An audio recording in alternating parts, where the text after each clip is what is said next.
J'ai une devinette pour toi. Je suis l'agent secret le plus connu et mon nom de code étant 3 chiffres. Qui suis-je? Je m'appelle Bond. James Bond. Tu peux l'aimer ou le détester, mais une chose est sûre, James Bond est l'incarnation du charisme et de la masculinité dans le monde du cinéma actuel. Psychologie, séduction, contrôle des émotions font de lui un modèle auquel beaucoup d'hommes aimeraient ressembler. Mais malheureusement, c'est impossible. Tout le monde n'a pas la possibilité de devenir un agent secret à succès. Pourtant, il y a une énorme quantité de choses que tu peux apprendre en analysant son comportement et notamment son body language. Je vais te montrer dans cette vidéo une liste de comportements que tu vas pouvoir reproduire et d'autres à éviter provenant de l'acteur élu comme le plus sexy au monde. Pour cela, nous allons analyser une scène dans laquelle l'agent secret est en discussion avec une femme très séduisante. Tu es prêt? C'est parti. Just a moment. Suite aux analyses lundi, un diagnostic d'état de stress post-traumatique a été établi. Un traitement médicamenteux est prescrit accompagné de TCC. Alors là, c'est super intéressant. Comme tu peux le voir, on est à 13 secondes et James Bond vient à peine de s'asseoir. Il a pris exactement 11 secondes pour arriver à son siège. Et ça, mon pote, c'est un truc de body language qui te permet de montrer en fait que tu as le contrôle du temps. Et là, on va juste le revoir si tu veux. Là, cette fois-ci, compte directement le nombre de secondes. Ses mouvements sont très lents. Il prend beaucoup de temps avant d'arriver à sa chaise, pendant que la meuf, elle est au téléphone. Tu vois, c'est pas comme ces mecs qui sont tout le temps pressés, là, que tu peux voir dans la rue. Le fait d'être pressé, ça trahit un manque de contrôle, ça trahit du stress, ça trahit en fait des choses qui ne sont pas du tout masculines. Et là, je vais te repasser la scène et il y a une chose que je vais te demander de regarder cette fois-ci, c'est le regard de James Bond. In just a moment. Suite aux analyses lundi, un diagnostic d'état de stress post-traumatique a été établi. Un traitement médicamenteux est prescrit accompagné de TCC. Comme tu as pu le remarquer, son regard, du début à la fin, il est braqué sur la meuf. Il ne détourne jamais son regard d'elle. Et ça, c'est l'inverse de ce que la plupart des mecs font quand ils arrivent dans une pièce ou dans un lieu qu'ils connaissent pas forcément. Ils arrivent, ils regardent à droite, à gauche, ils regardent par la fenêtre, ils regardent derrière et tout. Non, James Bond, il arrive, il regarde son objectif. Et son objectif, c'est la meuf. Et d'ailleurs, il y a une deuxième chose qui lui permet d'aller vers son objectif de façon charismatique, c'est sa démarche. Tout d'abord, on remarque, il se tient droit. Il a les épaules bien reculées en arrière, il a la tête qui est bien vers le haut, il ne regarde pas vers le sol, il n'a pas les épaules qui tombent, il n'a pas la nuque qui part vers l'avant, non. Deuxième chose qu'on remarque, c'est qu'il prend de la place. Alors déjà, naturellement, parce que c'est un gars quand même assez costaud, mais c'est surtout le fait qu'il a les bras écartés. Il n'a pas, tu sais, ses mains croisées comme ça en marchant. La deuxième chose aussi qui lui permet de prendre de la place, ce sont les pas qu'il fait. Quand il fait des pas, si tu regardes bien, ses pas sont amples est relativement grand, ok? Il espace ses pieds à chaque pas qu'il va faire. D'accord? C'est un peu l'inverse de ce qu'en font les meufs. Tu sais, j'avais vu à la télé les conseils de Christina Cordula par hasard. La meuf, elle disait, mesdames, quand vous voulez marcher, en fait, être féminine, vous devez marcher en fait sur une ligne. C'est-à-dire que vos pas, ça doit être prendre le moins de place possible. Les hommes, c'est l'inverse. Vos pas, vous devez hop, comme ça, hop, comme ça, hop, comme ça. Prendre de la place dans votre démarche, les gars. Et puis la dernière chose qu'on remarque, c'est les mouvements d'épaule. Ça, c'est lié au fait principalement que le mec est musclé et c'est d'ailleurs pour ça que la musculation, naturellement, ça va énormément aider à améliorer le body language. Ok, donc là maintenant, on va regarder la scène où il s'assoit et là, je te demande de regarder encore une fois le temps qu'il va prendre. Est prescrit accompagné de TCC et de séances de thérapie crânio-sacrale. Entre le moment où il s'apprête à s'asseoir et le moment où il est bien enfoncé dans sa chaise, il y a exactement 5 secondes qui sont passés. C'est cet aspect de contrôle, les gars, c'est extrêmement important dans le body language. Please excuse me, Mr. Bond.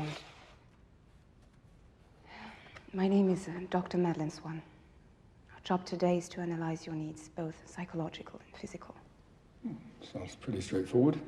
Donc là, qu'est-ce qu'on a remarqué dans cette scène? On a remarqué que, en fait, le regard de James Bond, comme tu as pu le voir, toujours braqué sur son interlocuteur. Il la regarde, c'est pas lui qui parle, et ça, c'est ce que vous devez comprendre dans les interactions sociales avec les gens. Il faut garder le regard sur la personne qui est en train de te parler 80% du temps. C'est une question de respect, c'est pour lui faire comprendre que tu t'intéresses à ce qu'elle a à te dire. Là, comme tu peux le voir, il a quand même détourné le regard à un moment donné. Regarde, il détourne son regard vers le côté. Parce qu'évidemment, comme je t'ai dit, 80% du temps, tu vas pas rester comme ça face à une personne qui te parle, non. Mais il faut jamais détourner le regard vers le bas parce que ça, c'est littéralement un signe de soumission en body language. Même si on va voir par la suite qu'il va quand même commettre quelques petites erreurs vis-à-vis de son regard. Là, c'est très intéressant. Regardez cette image. Il y a James Bond qui est assis et la femme qui est assise. Si vous vous demandez comment vous devriez vous comporter dans votre body language, regardez le body language qu'ont les femmes et faites l'inverse. Et là, c'est exactement ce qui se passe. D'un côté, on a la femme qui, elle, est assise, jambes croisées, proche du bord de sa chaise. Quant à James Bond, lui, on peut voir que du côté droit, ses jambes sont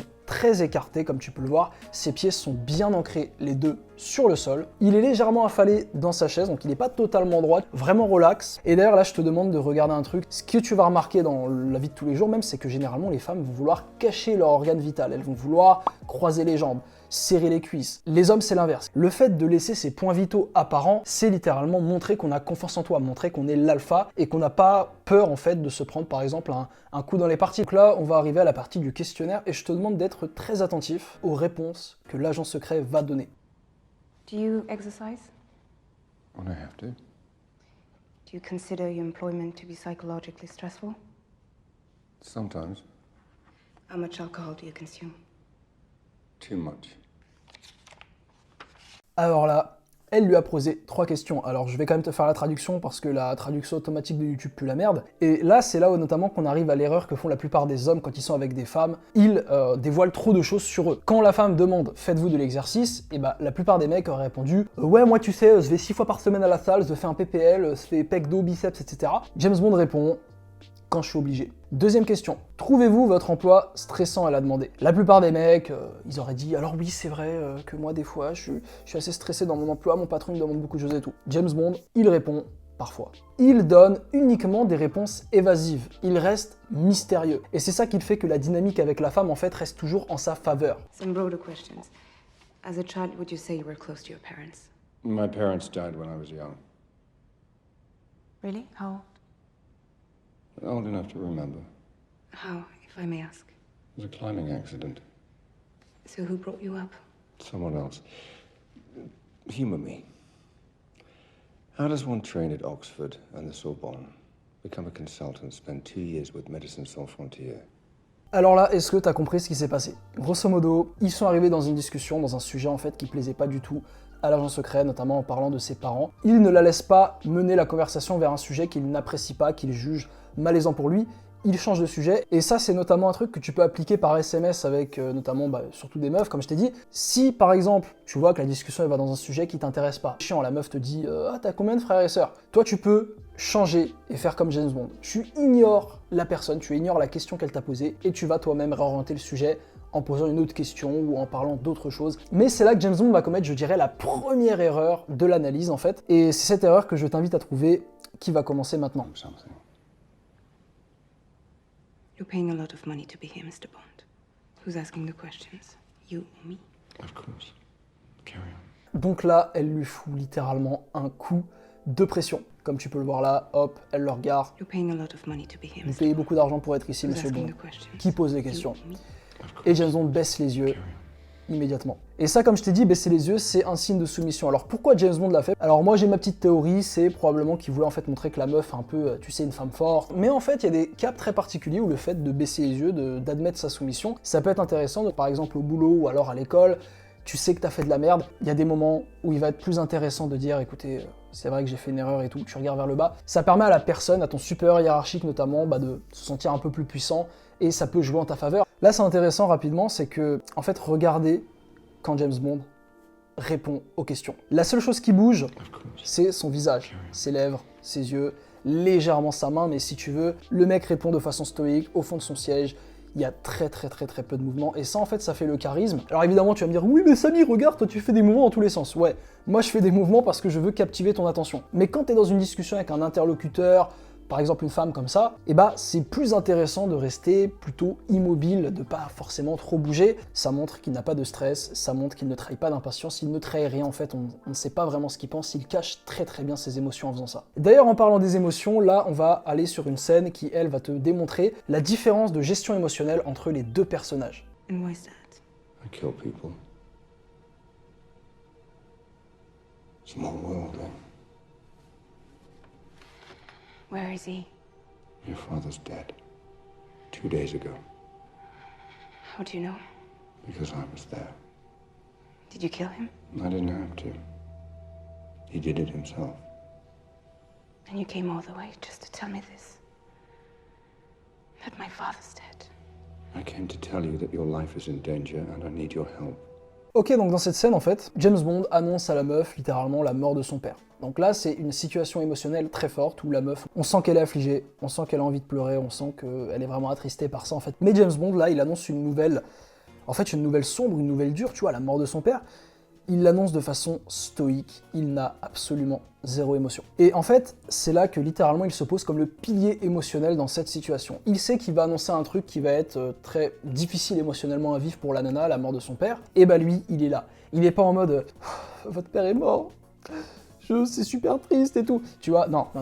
Et grosso modo, ça veut montrer que la meuf, en fait, elle peut se reposer sur lui. Et c'est là que toi, tu dois, notamment dans les situations où les émotions sont fortes, où il y a du stress, il y a peut-être de la peur, il y a peut-être de la tristesse, que toi, ton devoir d'homme, c'est de cacher, de masquer tes émotions, d'être stoïque.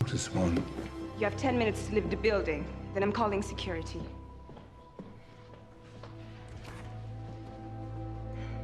Thank you, Dr. Swan. Alors là, James Bond a été littéralement foutu à la porte par la meuf. Mais je sais pas si tu as remarqué la vitesse à laquelle il s'est levé entre le moment où la meuf lui a fait comprendre qu'il devait se barrer et le moment où il était debout. Je t'invite à re-regarder cette scène. You have 10 minutes to leave the building, then I'm calling... Là, comme tu peux le voir, ici, juste à gauche, c'est à ce moment-là en fait qu'il se lève et littéralement entre le moment où la meuf se lève et lui fait comprendre qu'il doit dégager et le moment où il va se lever, il y a 3 secondes qui s'écoulent. C'est pas genre le mec, moi j'avais vu un gars comme ça à Burger King, t'as les vendeurs qui lui disent « Monsieur, votre commande est prête », le gars... Il court chercher sa commande, non. L'aspect de lenteur, littéralement, c'est ne pas exécuter les ordres immédiatement quand des gens vous le disent. Et là, évidemment que James Bond, il doit se lever, il doit se barrer parce que la meuf lui a dit écoute, c'est pas possible, tu vois, il l'a contrarié visiblement. Mais il prend le temps de se lever et là, comme tu peux le voir, il vient à peine de se lever, ça a pris 3 secondes. Et puis là, comme tu peux le voir, quand il arrive à la porte, qu'est-ce qu'il fait? Il la remercie poliment, il s'en va. Parce que oui, t'as beau être un alpha, à un moment donné, quand t'as fait une gaffe, ou alors même si une femme te demande de partir, et bah tu te casses poliment en gentleman. Le gars, il est pas là à faire ouais comment ça, oh t'es une connasse, comment ça tu me vires de ton bureau, ouais vas-y c'est bon. Il se lève, il la regarde, merci madame, il s'en va avec toute sa dignité. C'est ça le propre qui fait de James Bond un gentleman et un mec charismatique. Maintenant qu'on a analysé, il est temps de passer à l'action. Comment est-ce qu'on peut améliorer son body language concrètement? Faut comprendre que tu peux répliquer dans ta vie de tous les jours les astuces qu'on a vues dans cette vidéo. Pourtant, il y a une chose que tu puisses faire qui, en plus d'améliorer ton body language, te rendra automatiquement plus charismatique et plus masculin. Et cette chose, mon pote, c'est de te construire un physique musclé et attirant. Et ça tombe bien car j'ai un cadeau pour toi. C'est un programme de musculation complet que j'ai créé de toutes pièces qui a pour but de favoriser l'esthétique chez l'homme. Tu peux l'obtenir gratuitement en cliquant sur le lien qui s'affiche ou alors dans le premier lien dans la description. Sur ce mon pote, je te dis à la semaine prochaine, prends soin de toi, allez, ciao!